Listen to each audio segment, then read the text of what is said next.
Additional depreciation लोग कर रहे थे, तो अगर शॉर्ट में अभी समझाऊं और एक क्विक रिविजन लेते हैं तो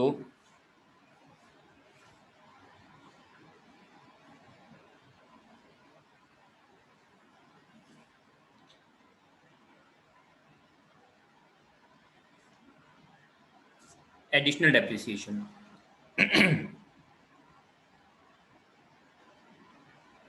chargeable only on new plant and machinery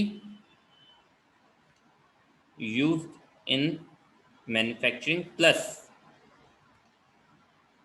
air conditioner plus air conditioner and computer installed in factory।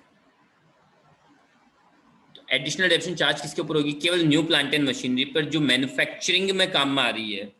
Make sure कि आप लोगों का क्वेश्चन ये आ सकता है इसके अंदर JA के अंदर, जूनियर अकाउंटेंट के अंदर, कि भाई एडिशनल डेप्रिसिएशन किस पर लगेगा।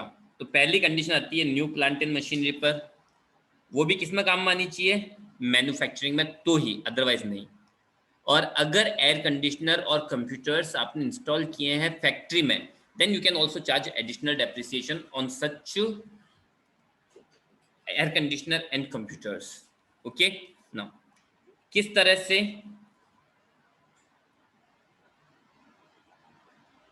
रेट कितनी है?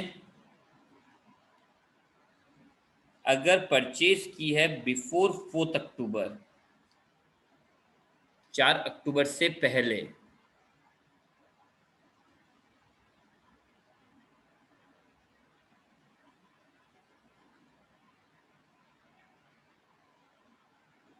अगर आपने परचेज की है 4 अक्टूबर से पहले, तो in that case 20% in same year. और अगर परचेज की है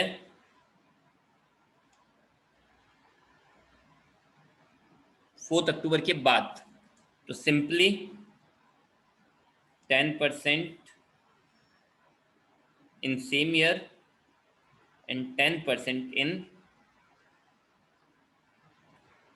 नेक्स्ट ईयर, फॉलोइंग ईयर जो भी होगा। ये जो 10 और 20% लेने हैं, ये जो 20% या 10% है,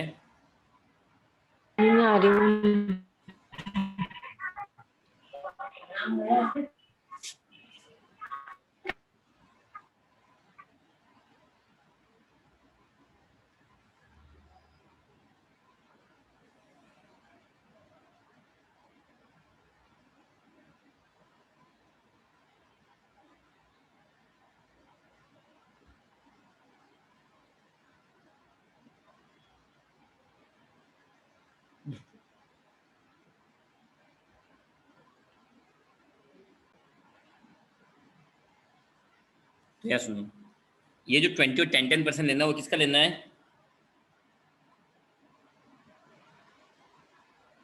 एक्चुअल परचेज कॉस्ट का, हमेशा। अब जैसे समझना, एक क्वेश्चन लेते हैं एग्जांपल के बेस पर,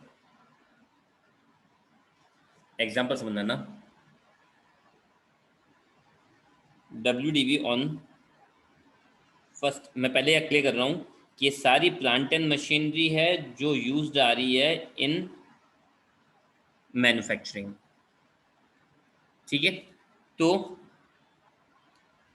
1 अप्रैल 2019 को आपने WDV दे रखी है आपको, आपके पास 6 मशीन पड़ी है,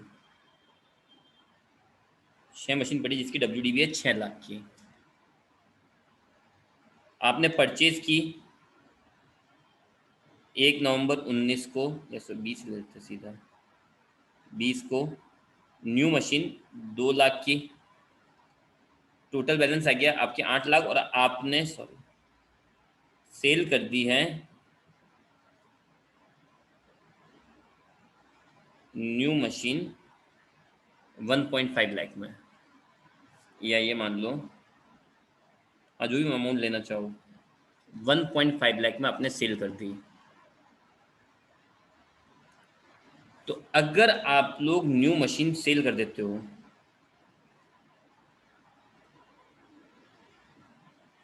अगर आप लोग न्यू मशीन सेल कर देते हो तो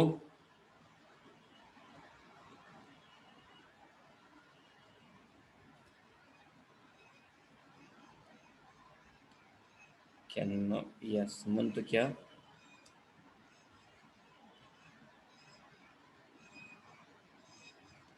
SSC can not charge additional depreciation because asset is not in existence। ठीक है, जो SSC है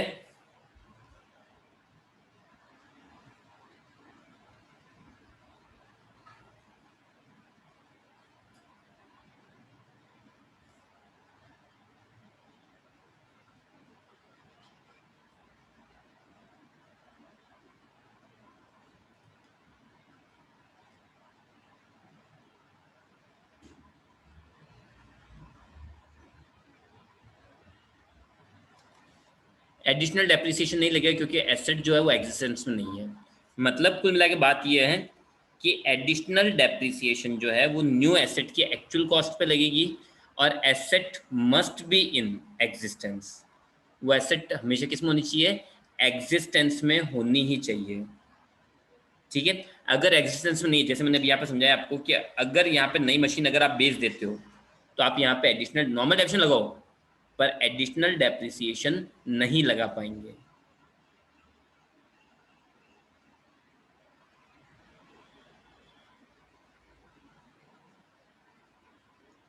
ठीक है, आया समझ में? यस और नो?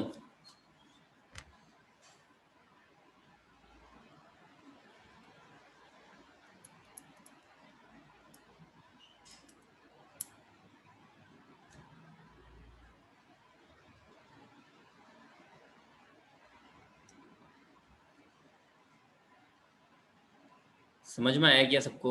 यस और no?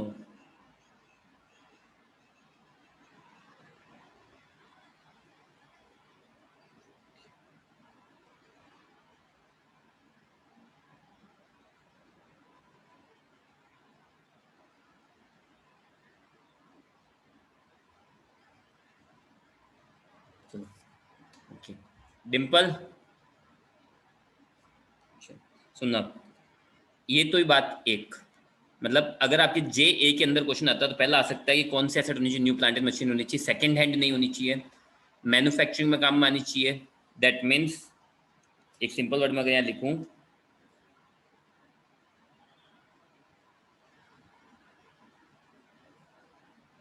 Trader can not charge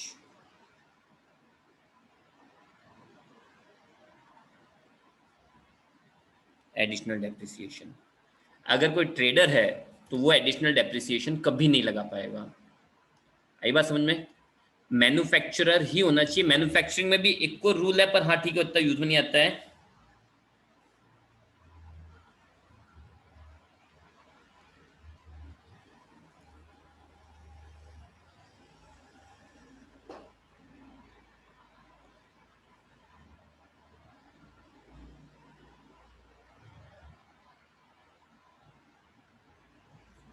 article specified in 11th schedule, जो आर्टिकल्स 11th शेड्यूल में स्पेसिफाइड है, हाँ इतना यूज में नहीं आता आपके क्योंकि वो बहुत सारे आर्टिकल्स हैं, तो यू कैन स्किप दिस। हाँ बट MCQs के बेस पे पूछे जा सकते हैं कि कौन से आर्टिकल्स पे 11th शेड्यूल में स्पेसिफाइड आर्टिकल्स।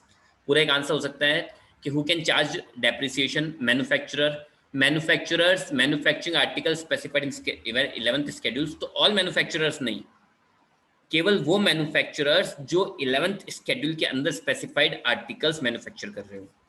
ओके, क्या रेट रहेगी? तो भाई रेट रहेगी अगर सेम ईयर में परचेस करते हो 20%, और अगर 4 अक्टूबर के बाद परचेस, सॉरी 4 अक्टूबर से पहले परचेस करते हो तो 20% सारा उसी साल, और 4 अक्टूबर के बाद परचेस करते हो तो 10% उस साल और 10% अगले साल। ठीक है। इन सब के अलावा एक पॉइंट और ध्यान रखने वाली बात है,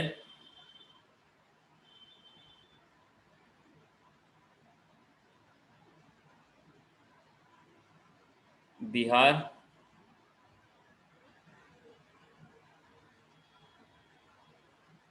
वेस्ट बंगाल,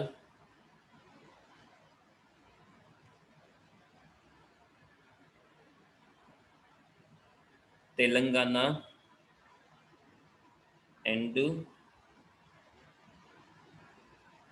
आंध्र प्रदेश, यहाँ पे रेट है 20 की जगह पे 35%।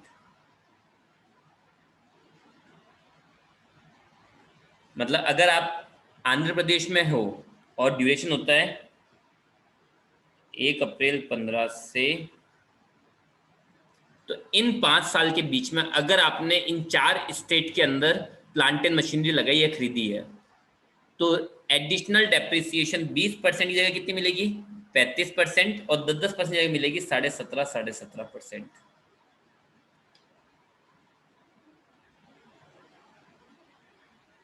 आई बात समझ में? यस और नो?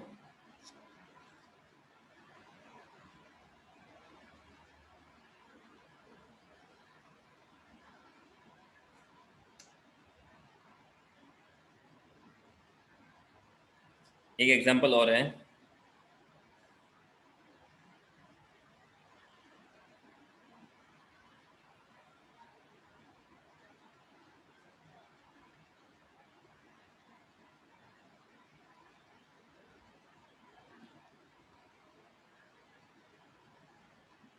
₹15 लाख की। ये सारी चीजें प्लांट एंड मशीनरी है फॉर मैन्युफैक्चरिंग, ये पहले क्लियर कर रहे हैं ना, ठीक है। तो WDV ऑन 1 अप्रैल 20 है 15 लाख, परचेज्ड ऑन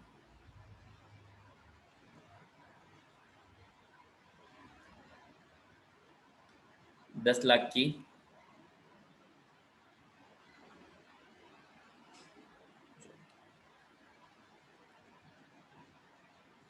यहाँ पे आपके पास में 6 मशीन है, एक मशीन खरीदी cell,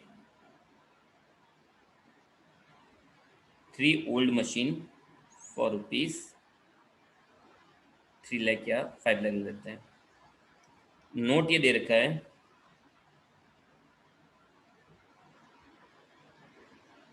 WDV includes machine purchased on 1 November 19 for ₹5 lakh. WDV में एक मशीन ऐसी भी इंक्लूड है जो हमने 1 नवंबर 2019 को 5 लाख में खरीदी होगी। अब लगाना आपको डेप्रिसिएशन, आपसे क्वेश्चन क्या पूछा है,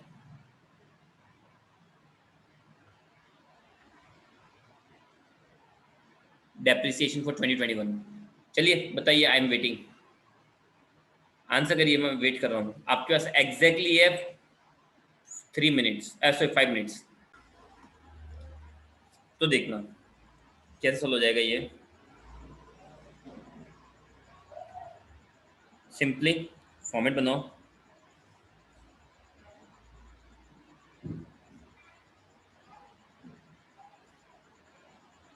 ₹15 लाख टोटल, 6 मशीन है,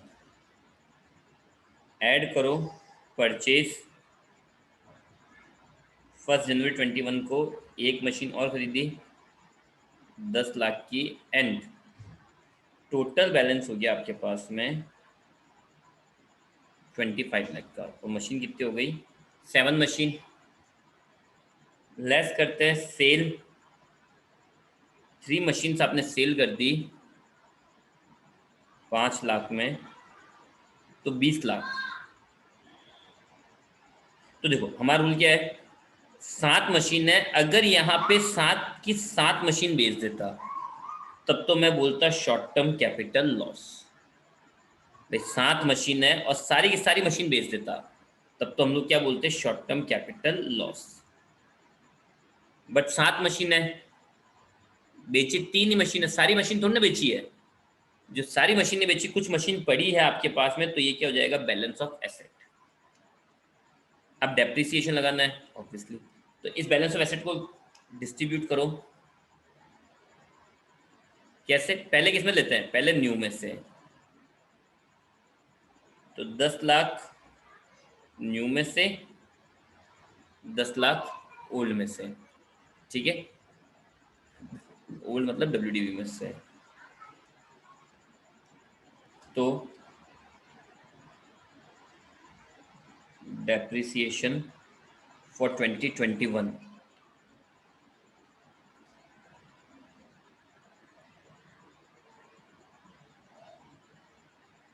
पहले नॉर्मल डेप्रिसिएशन कितनी हो जाएगी, पहले न्यू वाली पे 10 लाख का 15% और 4 अक्टूबर के बाद है तो रेट हाफ हो जाएगी। 10 लाख का 15% नॉर्मल डेप्रिसिएशन होती है, और नई डेप्रिसिएशन कब खरीदी अपन ने, 1 जनवरी 21 को, 4 अक्टूबर के बाद, तो रेट हाफ हो गई, तो ये हो जाएगा 75,000।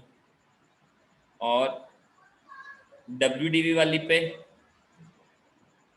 10 लाख की है, फिर 15% और डब्ल्यूडीवी फुल लगेगा 1.5 लाख। फिर एडिशनल न्यू परचेज ऑन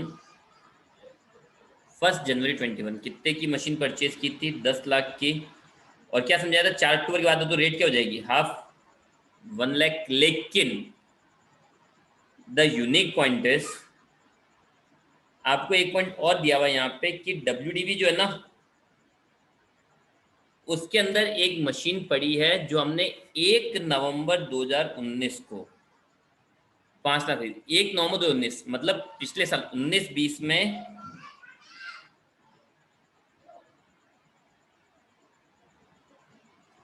4 अक्टूबर के बाद। 19-20 में कब खरीदी आपने, 19-20 में खरीदी, पर कब, 4 अक्टूबर के बाद। तो हुआ क्या होगा, हुआ क्या होगा, अगर आपने क्या पढ़ा, 4 अक्टूबर के बाद खरीदते हो तो 10% तो सेम ईयर में, मतलब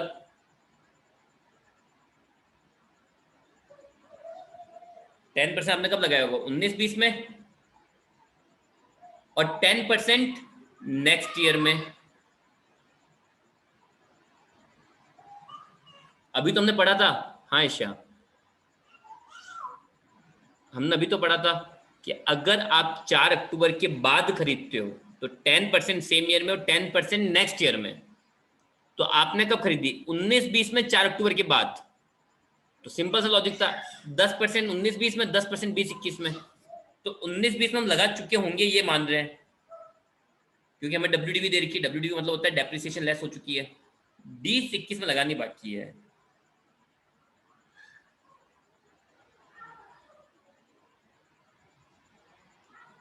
कितने की थी, 5 लाख, और उसका 10% मतलब 50,000। That was the unique point. ये आप इसके ये मान सकते हैं कि इसका सबसे बेस्ट पॉइंट इस क्वेश्चन का यही था।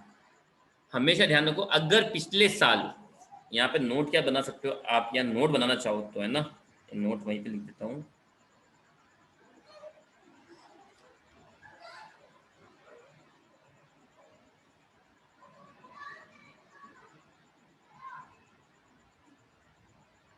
लास्ट ईयर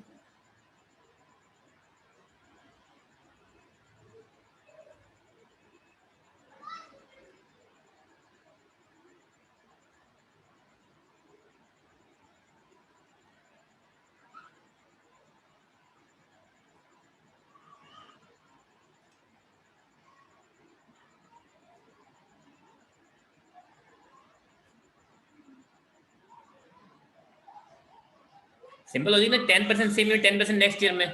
तो 10% नेक्स्ट ईयर का मतलब क्या होगा, जब नेक्स्ट ईयर में हो तो हुआ क्या होगा, अगर आपने पिछले साल 4 अक्टूबर के बाद कोई एसेट खरीदी होगी तो उस पर 10% एडिशनल डेप्रिसिएशन तो पिछले साल लगा होगा, और 10% एडिशनल डेप्रिसिएशन इस साल लगेगा। आई बात समझ में।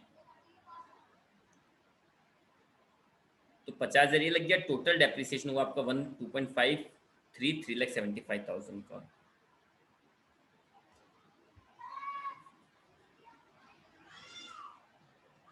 Okay,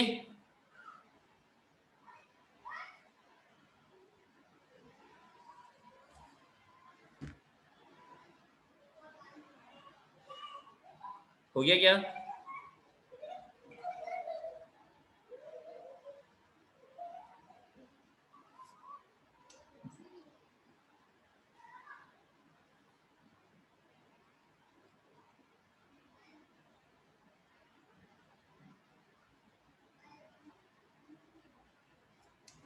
it's okay.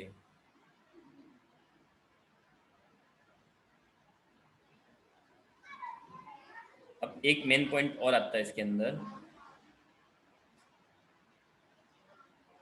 additional depreciation is allowed only if SSC follow WDV method। ये आप सबके MCQs है जो JA में पूछे जा सकते हैं। एडिशनल डेप्रिसिएशन केवल तब लगेगी जब आपने WDV मेथड को फॉलो किया है। अगर अगर आप SLM मेथड को फॉलो करते हो तो ये अलाउड नहीं होगी। और SLM मेथड किसके लिए ऑप्शनल है? केवल पावर जनरेशन यूनिट्स के लिए। बाकी सारे एसएससी को तो कंपल्सरीली डब्ल्यूडी फॉलो करनी होती है, बट जो पावर जनरेशन और मैन्युफैक्चरिंग यूनिट्स है उनके लिए एसएलएम और डब्ल्यूडीवी दोनों ऑप्शनल है, तो you can use any one of them. ठीक है, ओके।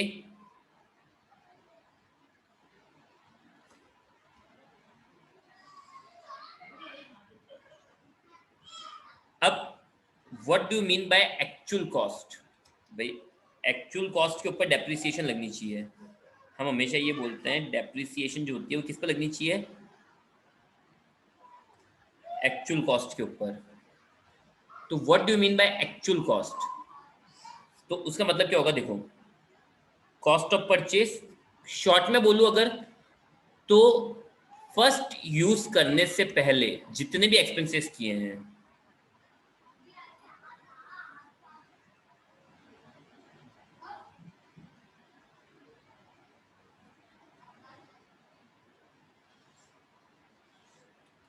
फर्स्ट यूज करने से पहले के सारे एक्सपेंसेस, वो सारे के सारे एक्सपेंसेस क्या होते हैं?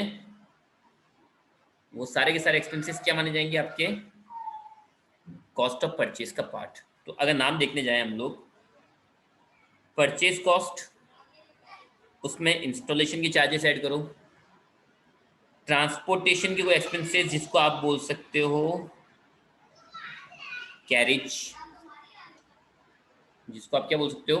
कैरिज, वो ऐड करो। ट्रायल रन या टेस्ट रन के लिए कोई एक्सपेंसिव, फॉर एग्जांपल आप ट्रायल कर रहे हो तो उसके लिए आपके पास मटेरियल लगा होगा। फॉर एग्जांपल कोई मशीन ट्रायल करनी है, मुझे एक मशीन ट्राई करनी है कॉफी बीन्स बनाने की, तो मैं उसके लिए रॉ मटेरियल लेके आऊंगा, उसको यूज करने तक के खर्चे जो भी होंगे, ट्रायल रन के जो भी खर्चे हुए हैं, मटेरियल, लेबर, सब कुछ।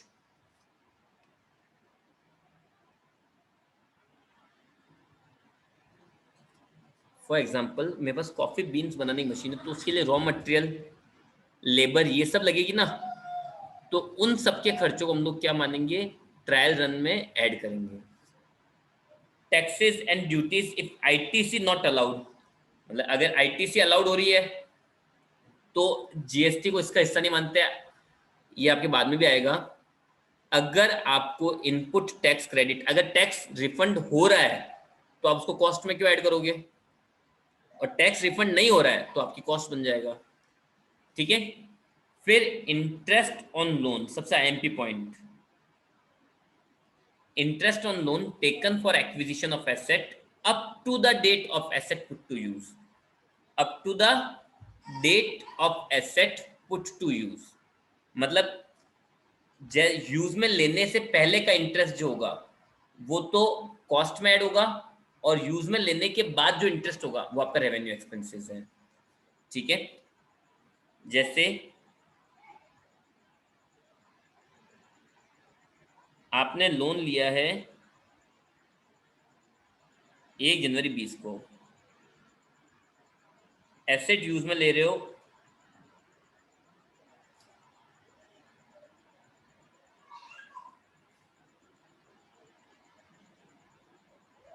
तो 1 जनवरी से लेके 1 अगस्त तक का इंटरेस्ट तो है वो जाएगा कॉस्ट में, और 1 अगस्त के बाद जो आप इंटरेस्ट चुकाओगे वो आपके जाएगा P&L में अलाउड एक्सपेंसेस। आई बात समझ में? फिर amount received on sale of trial run product. देखो ट्रायल रन पे मैंने कॉफी बीन्स बनाए, तो कॉफी बीन्स ऐसा तो है नहीं मैं अटायर में फेंक दूंगा या वेस्ट कर दूंगा। तो इन दैट केस उस ट्रायल रन के अंदर जो मैंने चीज बनाई है उसको बेचने से अगर मुझे कुछ पैसे मिले हैं तो उसको लेस कर दूंगा। प्रैक्टिकली ये कभी किसी क्वेश्चन में आया नहीं है, बट ध्यान रखना ट्रायल रन के एक्सपेंसेस ऐड होते हैं और उसको बेचने से जो मिला वो क्या हो जाएगा, लेस। फिर सब्सिडी या गवर्नमेंट ग्रांट रिसीव्ड, तो ऑब्वियसली आपकी कॉस्ट कम हो गई ना। आपने 10 लाख की कोई मशीन खरीदी, 2 लाख रुपए आपको गवर्नमेंट ने दे दिए, तो आपके घर के कितने लगे, 8 लाख। तो 8 लाख की आपकी क्या बन जाएगी, कॉस्ट। तो भाई सिंपली कॉस्ट का मतलब क्या हुआ, purchase plus installation plus transportation, मतलब आप इसको क्या बोल सकते हैं, carriage plus trial run plus taxes if ITC not allowed. Make it clear, अगर इनको टैक्स क्रेडिट मिल गई तो ऐड नहीं करना है।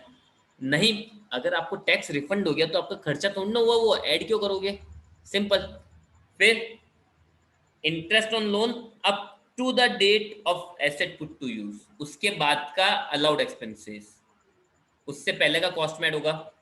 फिर ट्रायल रन से जो प्रोडक्ट बना उसको बेचने से जो अमाउंट है वो लेस कर दो, और अगर गवर्नमेंट से कोई सब्सिडी वगैरह मिली है या ग्रांट वगैरह मिली वो भी लेस कर दो, तो आपकी क्या आ जाएगी, एक्चुअल कॉस्ट।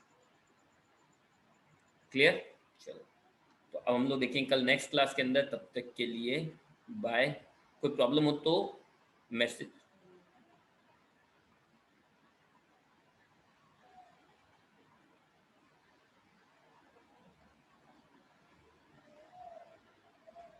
देखो सबसे पहले क्या आएगा, परचेज प्राइस। उस परचेज प्राइस में टैक्सेस एंड ड्यूटीज का मतलब क्या सुनना, अगर अगर आपको आईटीसी, आपने जीएसटी पे किया, अब अगर आपको आईटीसी मिल जाती है मतलब जीएसटी रिफंड हो गया, तो आपके एक्सपेंसेस थोड़ा लगे जेब के कोई भी, जितना आपने जीएसटी पे किया तो उतना पूरा आईटीसी रिफंड हो गया। फॉर एग्जांपल आपने 2 लाख का टैक्स पे किया, 2 लाख रुपए रिफंड हो गए। तो in that case ignore taxes. But आपने जीएसटी तो पे किया 2 लाख का, पर आईटीसी नहीं मिली, तो 2 लाख रुपए आपकी जेब के गए ना, आपकी जेब के रुपए लग गए, आईटीसी कहाँ मिल रही है आपको, भाई रिफंड हो ही नहीं रहा है। तो ऐसे टैक्स को कॉस्ट में ऐड कर देंगे। अब कोई पूछेगा भाई आईटीसी कब कब नहीं मिलते, आईटीसी सबको मिलनी ही चाहिए, आईटीसी जरूरी नहीं सबको मिले। देखो आप लोगों ने मशीन खरीदी, पर उससे आप एग्जेम्प्टेड चीजें बनाने वाले हैं, टैक्सेबल नहीं। उसी तरह से आप कंपोजिट डीलर है, समझ रहे हैं मेरी बात को, आप कंपोजिट डीलर हैं या एग्जेम्प्टेड सप्लाई में एंगेज्ड हैं या अनरजिस्टर्ड हैं। मैंने 3 बातें बोली, कंपोजिशन में है, एग्जेम्प्टेड चीजों की सप्लाई कर रहे हैं, और आप अनरजिस्टर्ड हैं तो आपको आईटीसी नहीं मिलती है। और जब आपको आईटीसी नहीं मिल रही है तो आप उसको क्या करोगे, कॉस्ट में ऐड करोगे। बट अगर कोई नॉर्मल रजिस्टर्ड बंदा है, बिल्कुल नॉर्मल रजिस्टर्ड बंदा, तो उसको आईटीसी मिलेगी। अब जब उसको आईटीसी मिल रही है मतलब जितना टैक्स उसने चुकाया अगर उसको रिफंड हो रहा है, तो टैक्स को क्या कर देंगे, इग्नोर। ओके, चलिए, तो अब बाकी कल नेक्स्ट क्लास के अंदर। Okay bye. आप अपनी प्रॉब्लम्स पूछ सकते हैं आराम से, ठीक है, अगर हो तो हम लोग वापस नेक्स्ट क्लास ले लेंगे, नहीं तो बाय।